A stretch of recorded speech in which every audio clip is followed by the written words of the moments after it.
Hey guys, I have another box of nickels today. We're gonna try it again. Um, it is from the same bank, so I'm not gonna hold out too much hope that we're gonna get any silver or buffaloes, but I'm always trying and I'm always hunting them. I haven't filmed anything in about a week because I've been getting over this stomach virus that actually my whole family had. And I actually have a lot of coins that I need to hunt, so I thought I'm going to start by hunting this box of nickels. I am going to re-roll as I go, as you can see.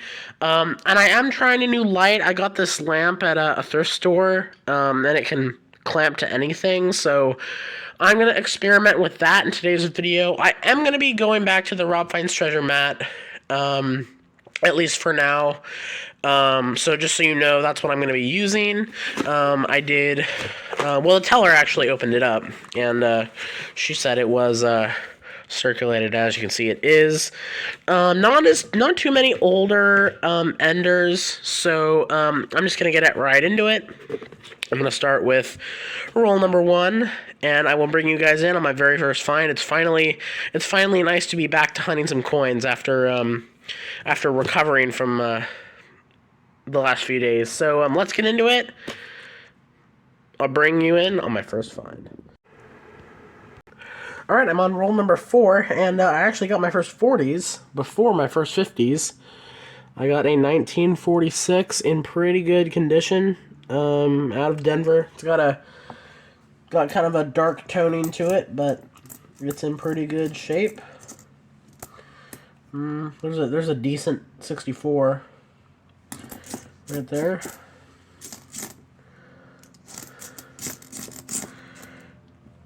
Alright, let's keep going. Alright, now we're about 10 rolls in, and I got my next 40s. It is a 1941 out of San Francisco. And I did get a 50s that I haven't shown you guys yet from another roll, 1952. Out of, it looks like it might be a Denver. It's very worn, though. Alright. I also got this 2017 that looks like it might have a annealing issue, and I got a nice 1960 and a nice 1963 so far, so. Alright, a couple rolls later, I plucked this one from the edge, and it's not silver, obviously, but it is a 1958D. And then we got another in the 40s, 1947, Philadelphia, also with some color on it. Alright, let's keep going.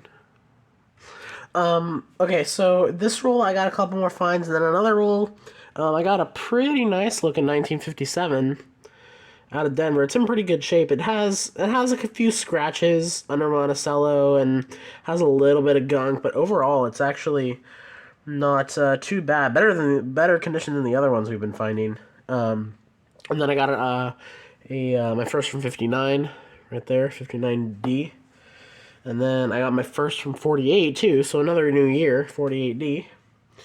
So we're stacking up those 40s and we're dancing all around silver, so let's keep going. Alright, next roll. Got another in the 40s. Ironically, right after I said that we were expanding on our dates, we have our first duplicate, 1941. But another 40s added to the board. Add a replacement and keep going. Oh, I didn't see that. I thought that roll was done. I just realized. No, I almost put that back into circulation. We also have another new date, 1954. I honestly did not realize that until I looked down. 54. Let's keep going. Alright, so I opened this roll and it kind of split apart a little bit, but I saw this 57 right there, kind of a gold tone to it. And then I was taking these off, and I saw a 48 in worse for wear condition. Another 48 Denver. All right, let's just, since we're here, and I haven't really checked out the rest of this roll too much. All right, I don't see anything else. Okay, guys. Wow. after three boxes, potentially even four. I mean, with this box, this is the fourth box. 3 boxes later, and look at that. I didn't even notice it until I got to the end of the roll. We finally did it. This is so satisfying because it's been so long since I found a buffalo, and I finally got my first of the year. I just out of curiosity, a lot of times I like to look back on some of how I was doing at this point in time last year, and I had a few buffaloes by this time, but this is finally my first. Look at that. I don't see any mint mark. It is a type 2. It might have a date. Looks like it could be in 1919. I don't have my loop out. I'll have to use this cheap one here. Hold on.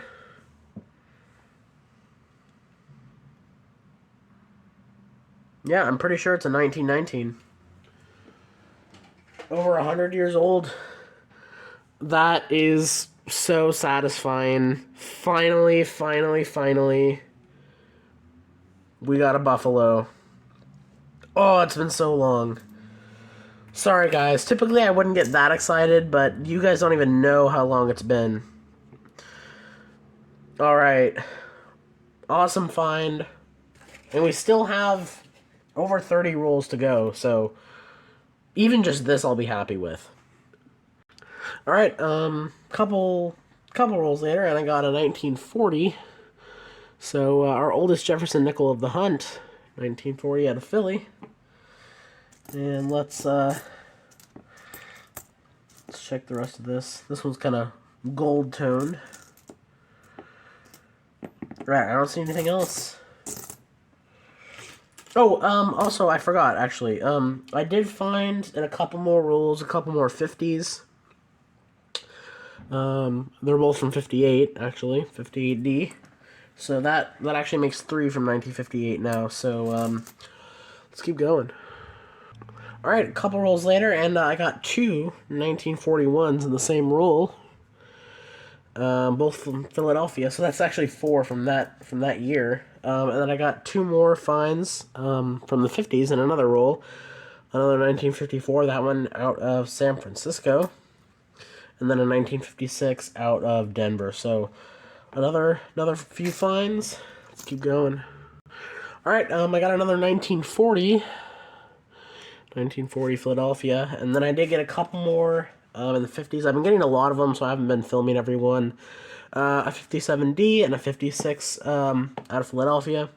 I'm trying to keep that nicer 57 on top. But we're sure getting a lot of finds, which is good. So let's keep going. All right, we got another pretty decent find here, guys. I had a few ones that looked older that I was flipping, and then I realized this one had an S, and then I looked at the date. We got another 1951 S. We found 2 of those in the last box, but that is a semi-key date nickel. Only about 7 million minted of those.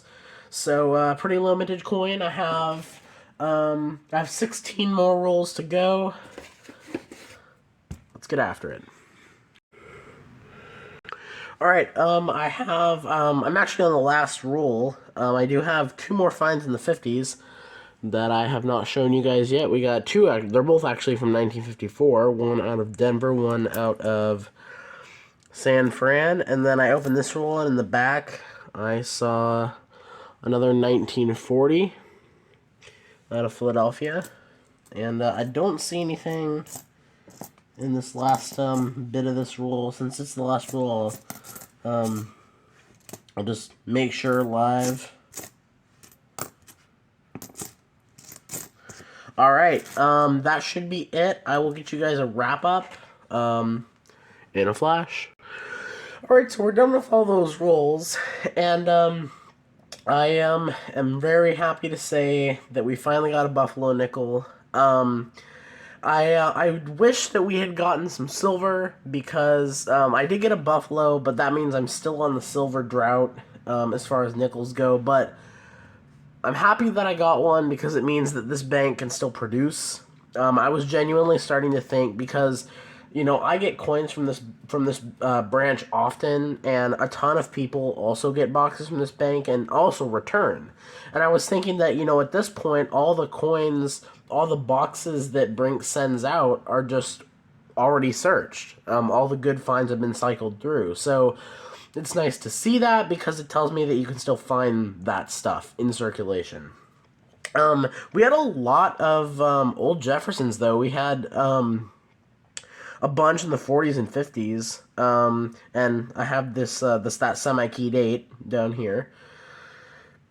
As far as some other things that are more miscellaneous, I got that 2017 that I briefly mentioned. Maybe in the beginning. I'm not sure when. I'm filming this outro the next day because I had a few rolls left and then I ended up having to postpone it until the next day. I did get a dime in one of the rolls that I didn't show you guys. And then I got a few nicer older 60s. Like I got a really nice 1960 Philadelphia, a nice 1963, pretty nice 64, and a nice 67. I'll hold on to all those. As for the the quote unquote regular 50s, our oldest was in 1952, minted in Denver. We got 4 nickels from 1954. I know there's a couple of S's in there, and there's a D. It might be either two. I know there's 2 S's, at least 1 Denver. There might be 2. Although it's not like it really matters too much. 2 from 56, 3 from 57. This one being in decent condition. 3 from 58, 1 from 59. As for the 40s, we got 3 from 1940. I think they're all Philadelphia. So 3 from 1940s, all from Philadelphia. We got 4 from 1941. All of them are Philadelphia except for 1, which is a San Francisco. We got 1 from 1946, 1 from 1947, and 2 from 1948. This one is in better condition. I guess I should put that one on top. And then obviously our 2 best finds. We got that semi-key date nickel, 1951, San Francisco. And I found 2 of those in my last box, so it's awesome to find. And obviously the best find by far is this Buffalo nickel. And I have confirmed it is a 1919. It's really worn. Not a lot of detail still left on it. It is a Philadelphia. But I'm never going to complain about getting a Buffalo nickel. These are always nice to find. So I'll flip that up. And then this will go in with my semi-key dates jar because I don't need this one. So good hunt. Wish we would have found some silver, but I'm not gonna complain about this. Thank you guys so much for watching, and I'll see you in another hunt.